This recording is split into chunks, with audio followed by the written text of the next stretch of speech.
Voilà ma dernière œuvre. Alors, ça, c'est le dessin que j'ai fait en premier. Je me demande d'ailleurs si c'est pas l'idée que j'avais eue en premier.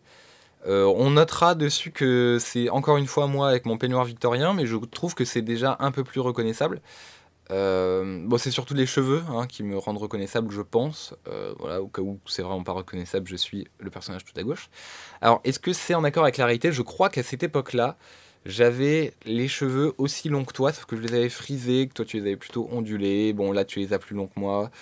On est dans la représentation. Peut-être bien que je me trompe et qu'en fait j'avais les cheveux courts à cette époque-là aussi. Je t'avoue que je ne me souviens plus.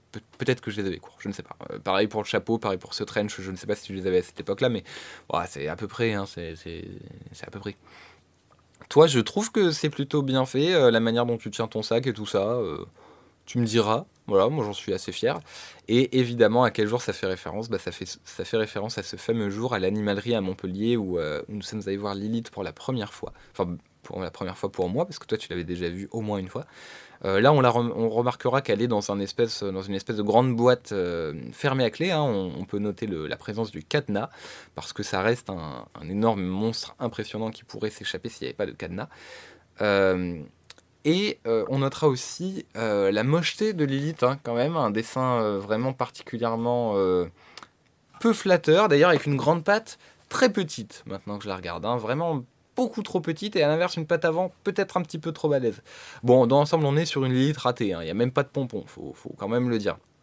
Ça retranscrit bien son espèce d'aspect de nuisible, là, avec sa tête avec des poils qui partent dans tous les sens. Alors, chose un petit peu triste, au moment où j'avais pensé à ce dessin et où j'avais fait les premières ébauches, je crois que Lilith était encore parmi nous. Voilà, aujourd'hui, j'ai dessiné le dessin tout à l'heure et elle ne l'est plus, mais ça ne m'empêche pas de prouver par le biais de mon art à quel point c'était un énorme nuisible, hein. Il ne faut quand même pas travestir la vérité. Voilà, c'est tout pour ce dessin-là.